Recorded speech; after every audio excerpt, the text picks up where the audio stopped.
All right, y'all. You're Locked On Falcons. I'm your host, Aaron Freeman. And today we're talking about the value of preseason, talking about if centers Matt Hennessy or Drew Dalman can create any separation in Friday night's preseason opener against the Detroit Lions, or if Desmond Ridder can kind of close the gap and do the opposite between himself and Marcus Mariota and give us a real competition at quarterback. You are Locked On Falcons, your daily Atlanta Falcons podcast. Part of the Locked On Podcast Network, your team every day.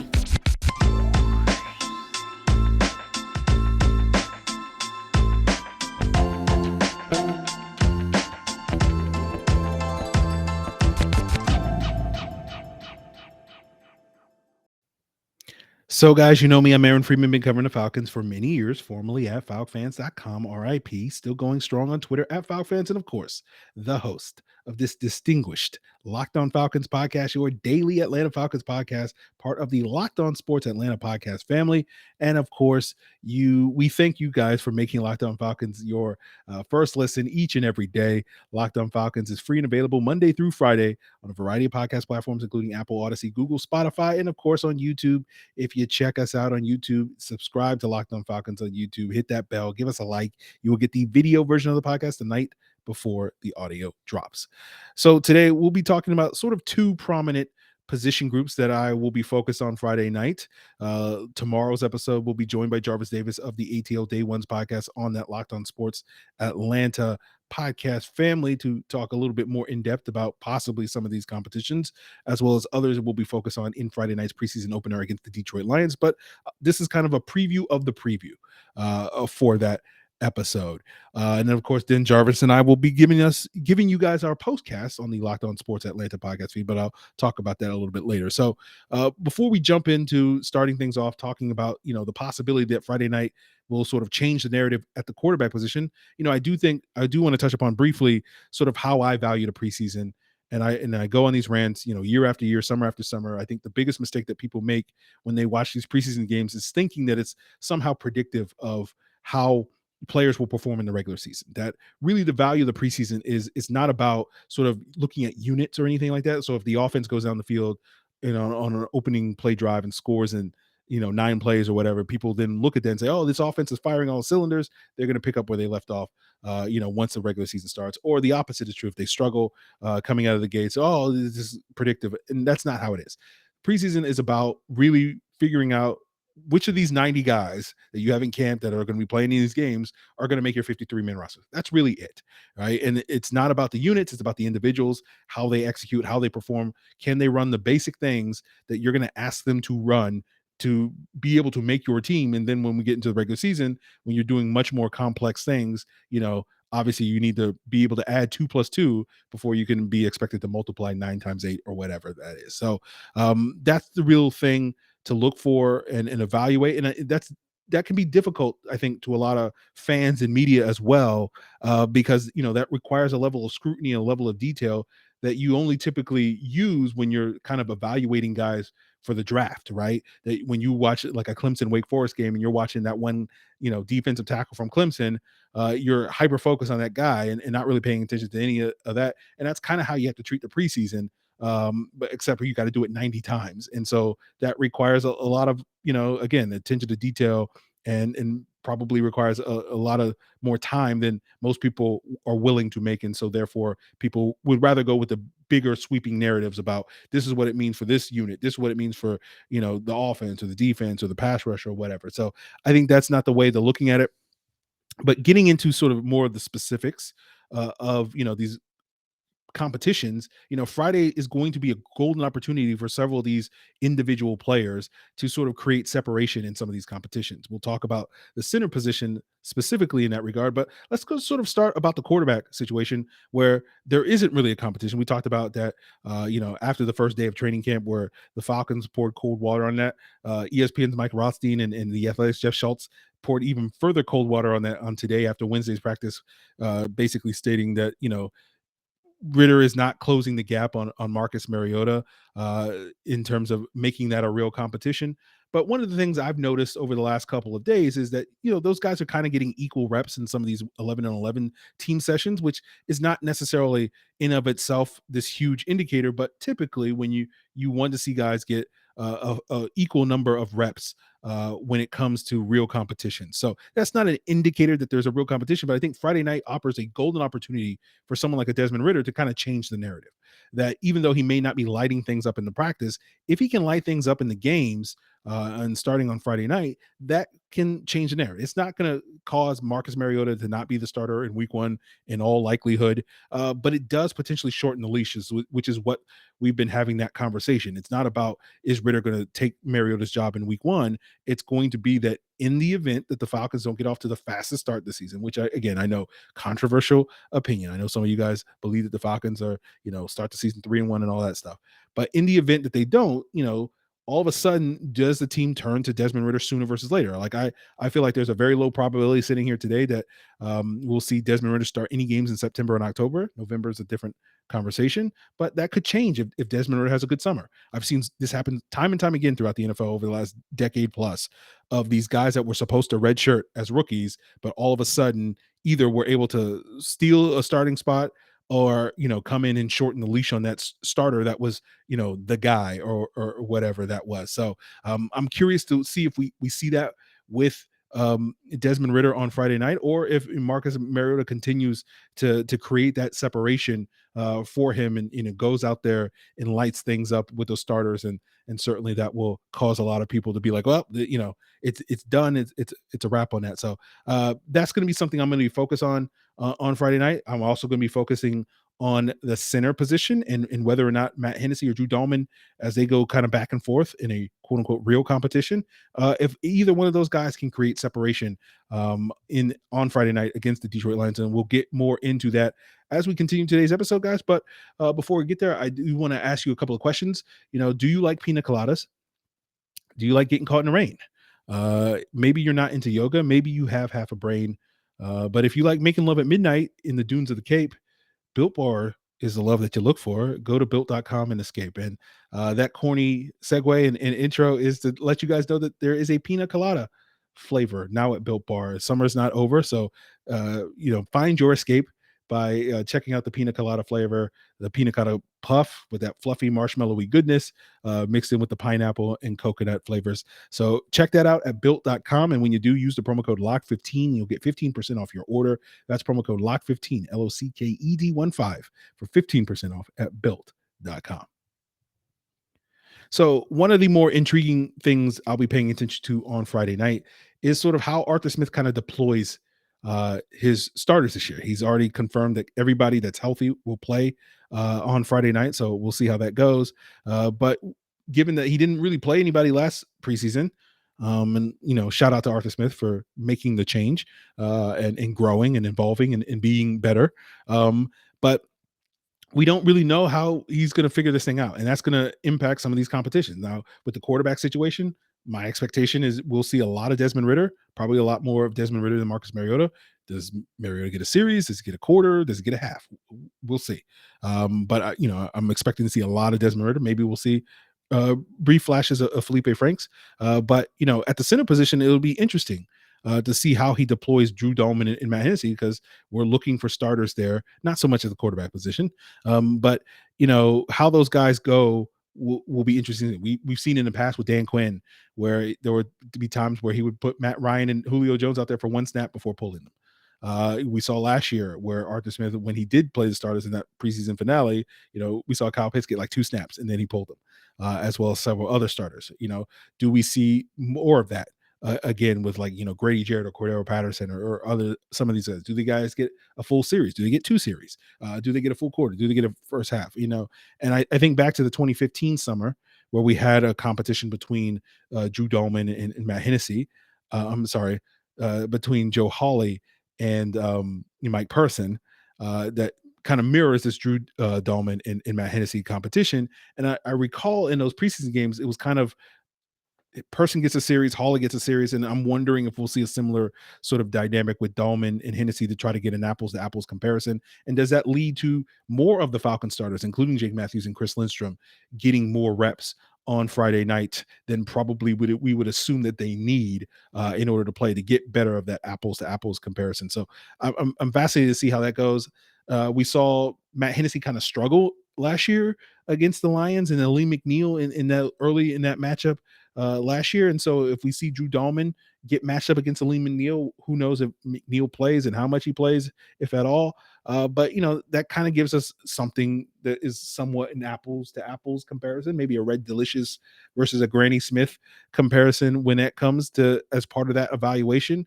But it's really all about separation, right?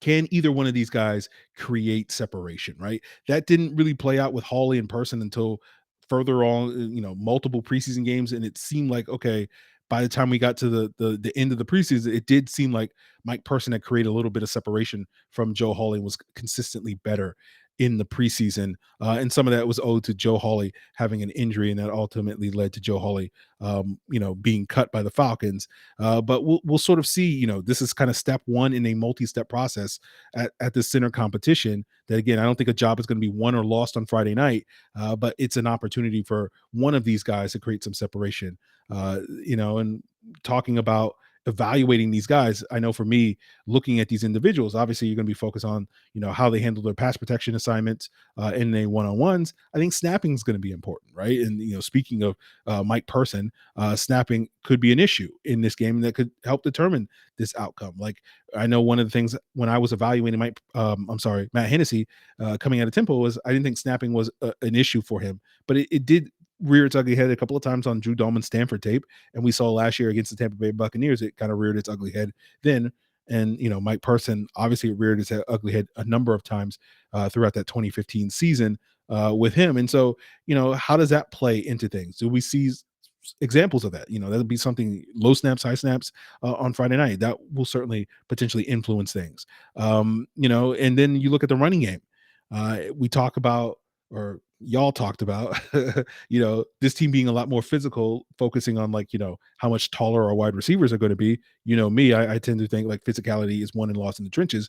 But one of the things we pointed out before is I think this team wants to have a certain identity on offense, and that's going to be a physical football team that can run the football and run this balanced offense. And so I think run blocking could go a long way to help creating that separation. How does Hennessy handle those combo blocks, those second level blocks that are, critical core components of the inside and outside zone scheme that the Falcons are going to inevitably run a million times this year? Those are important ways to evaluate it. And so if one of those guys does a better job than the other in that regard, whether it's pass protection, whether it's run blocking, whether it's snapping or other things, that will play a key role in potentially, helping that guy create more separation, so that we've gone back and forth these first 2 weeks of training camp where it's Dalman with the ones one day and Hennessy with the ones the other day. If they can create, one of those guys can create separation on Friday night, do we see one of those guys get the majority of the one reps next week? All right. And then, how do they follow that up in the subsequent preseason game against the Jets, I believe? And does the person, make up ground, or does a player create even further separation? So again, nothing's going to be won or lost on Friday night, but it'll be certainly a position group that I'll be focused on. And part of the reason why we haven't spent a ton of time over the last 2 weeks talking about it is because I've kind of been waiting for the preseason games exactly for this reason, because I do think these preseason games are going to matter a little bit more. You can't really glean anything, on a Tuesday it's Dalman, on a Wednesday it's Hennessy, and so then Thursday it's Dalman, so I think that's going to be a golden opportunity for one of these guys to really create some competition. Obviously it's going to be a golden opportunity at the left guard position and the right tackle position, the other two spots on the offensive line that are up for grabs. But it seems like we base out at least practice, one player has gotten the vast majority of the reps with the ones, Elijah Wilkinson at left guard, Caleb McGarry at the right tackle position. But it's a golden opportunity for all the other guys competing at those spots, particularly someone like a Jermaine Ifedi, to make up some ground. And all of a sudden we haven't seen Jermaine Ifedi get any of the first team reps so far this training camp. But if he has a good Friday night, maybe we see that change in the next week. So it's going to be, fascinating to see how all this plays out, guys. And, we'll sort of continue talking about some of the other players and positions that we'll be keying on as we wrap up today's episode, talking about which of the rookies are going to stand out, which players are going to make that year 2 jump, as well as other, key position battles that are up for grabs to wrap up today's, preview of the preview for the preseason. And we'll get into that as we wrap up today's episode. But before we get there, guys, I do want to plug the Locked On Sports Atlanta podcast feed, where you can find 3 shows with 4 hosts giving you the lowdown on all things local, all things national. That's A to Z with Mark Zeno, Hitting Hard with John Chuckery, and ATL Day Ones with Jarvis Davis and Tanitra Batiste. Locked On Sports Atlanta is also the home for the Locked On Braves postcast, where they're breaking down every Braves win and loss. It's also the home for the upcoming Locked On Falcons postcast, where Jarvis and myself will be breaking down every Falcons win and loss and possible tie this season on the Locked On Sports Atlanta podcast feed. If you want to check out the video version of it, that will be up on Locked On Sports Atlanta on Friday night. The audio version will be posted on Locked On Falcons probably Friday night or early Saturday morning as well. So if you miss the video version, but subscribe to Locked On Sports Atlanta so you don't miss all those shows, as well as the Locked On Falcons postcast. So we've talked a little bit about the quarterback situation, the center situation, and sort of some of the specifics that will be keyed in on. But there's obviously a lot more to talk about, and obviously we'll talk more about this with Jarvis on tomorrow and get his thoughts on some of these positions and players that he'll be keyed in on. But obviously preseason, we care because it's our first opportunity to really see these rookies, right? We've been speculating for months, like, how good is this rookie going to be, and all that. And Friday night we'll get an opportunity to see Drake London and Troy Anderson and Arnold Ebiketie and Desmond Ridder and D'Angelo Malone and Tyler Algier and Justin Shaver and John Fitzpatrick and all these guys. So that will be something that we'll be keyed on, and we'll certainly have our first impressions. How first impressions are. They're usually sort of louder. What's the idiom for first impressions matter the most? I'm blanking on that, guys, but let me know in the comments what I'm blanking on. But I think the preseason also is a great opportunity, and I know from the past for me, to sort of see what year 1 to year 2 jumps are, because like I have, for Drew Dalman being a prime example of that. Like, Drew Dalman was not particularly good in his initial preseason last year. We know Jalen Mayfield also struggled in his initial preseason last year. And then you see these guys the second summer, and all of a sudden they've cleaned up a lot of those things. Again, not suggesting that those guys will do that. We'll see. But I know from past experience that you'll see these guys that are like, I didn't really see much. I can think of another example of a undrafted free agent, Jaden Graham. I remember when we signed him as an undrafted free agent, in his first summer, I was like, I didn't really see anything that impressed me. He wound up sticking on the practice squad, and then came out that second summer in 2019 or 2020, and balled out that year, 2019, I guess it was, that summer. And all of a sudden, I remember making statements like he was the most improved player on the roster that summer, based off of where he was as a rookie to where he was in year 2. And that year 1 to year 2 jump is critical for these guys. So we'll be looking at these 2021 draft picks. All eyes are going to be on Richie Grant. I think we're pretty good on Kyle Pitts, but Richie Grant, Drew Dalman, Darren Hall, Jalen Mayfield, Adeoka Ndeji, Taquan Graham, whoever else I'm forgetting, Frank Darby, Avery Williams, will be focused on those guys in that year 2 jump. And we had Will McFadden on earlier this week talking about the year 3 breakout guys, Marlon Davidson, Michael Walker, Jalen Hawkins on the defense. These guys have golden opportunities to sort of showcase what they are. Doesn't sound like Marlon Davidson is going to probably play, given that he's been dealing with some injury issues, which we know have been a big reason why Marlon Davidson hasn't lived up to the hype. So we'll keep an eye on that as things unfold. But this is a golden opportunity for both Hawkins and Michael Walker, 2 guys that are currently expected to be starters, and we'll get a chance to really evaluate them. And again, how they perform against the Lions won't be the defining thing that determines what type of seasons they're going to have. But again, they can get off to a great start and really impress us. We can go back to, remember Demonte Casey that summer he had before the 2018 season, where he was balling that summer, and all of a sudden it was like, okay, this Casey guy is doing it. And that was a big reason why kind of Isaiah Oliver got lost in the shuffle, because like, oh, we got to get this Casey guy on the field. This Isaiah Oliver guy, like, get him out of here. He's not doing anything. He's getting cooked by third string, Kansas City Chiefs wide receivers or whatever. So all of those things are certainly going to be in the conversation come Friday night, Saturday morning, Sunday, when everybody's giving their reactions. But, as I said, you got to focus on the individual, and it's really a golden opportunity for these young guys, these undrafted free agents. We talk about, predicting the practice squad, basically throwing darts at the board. You don't know who's going to impress. You're just guessing. Every last summer, everybody went into training camp feeling like, oh, Javian Hawkins, the running back out of Louisville, was going to make the roster and be a part of this Falcons offense and potentially the future and be this sort of change of pace back. And then we got to the preseason and it was Caleb Huntley that emerged. And Caleb Huntley, what can he do in year 2? Can he build off of that, a really strong summer? Or is he another classic example of a player that had a good rookie summer, but then doesn't necessarily pick up where he left off in year 2 in his second summer? So all of these are up for grabs. This is why I love the preseason. We finally get to see these guys play in games. It doesn't really apply to what these guys will do in the regular season, reiterating the point I made earlier in the episode, but it really does kind of tell us what we know about these individual players and like, okay, this guy is making progress and this guy can be a contributor this year, right?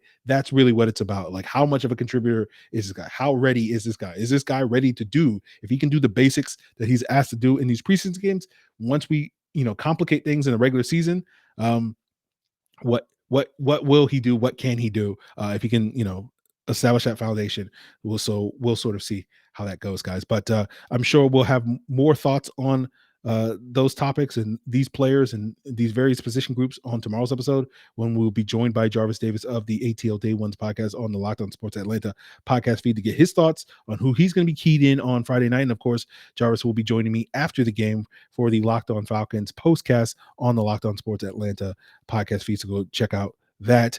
And guys, always thank you guys for making Locked On Falcons your first listen. Always recommend your second listens: Locked On Sports Atlanta, Locked On Hawks, Locked On Braves, Locked On Bulldogs. Why not check out Locked On Fantasy Football as you guys watch these preseason games to sort of see, who's sort of shining, who's moving the needle, who's going to be that 3rd round pick, or who's going to be that 8th round pick or whatever.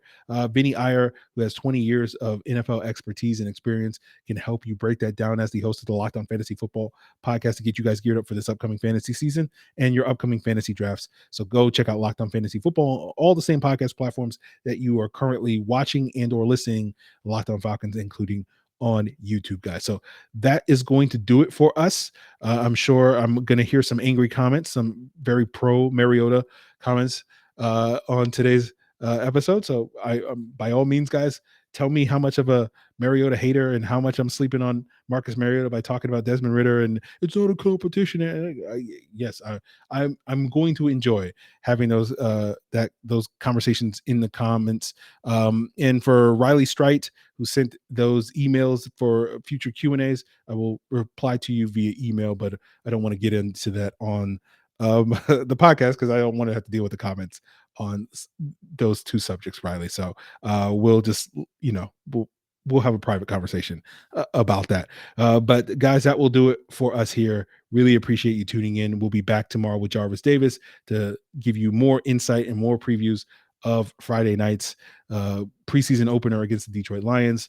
Always welcome your feedback here on the YouTube comments via email at lockedonfalcons@mail.com. Hit me up on social media at Locked On Falcons on Twitter or Facebook. And of course, write to me in Escape if you like pina coladas. So appreciate it, guys. Till then.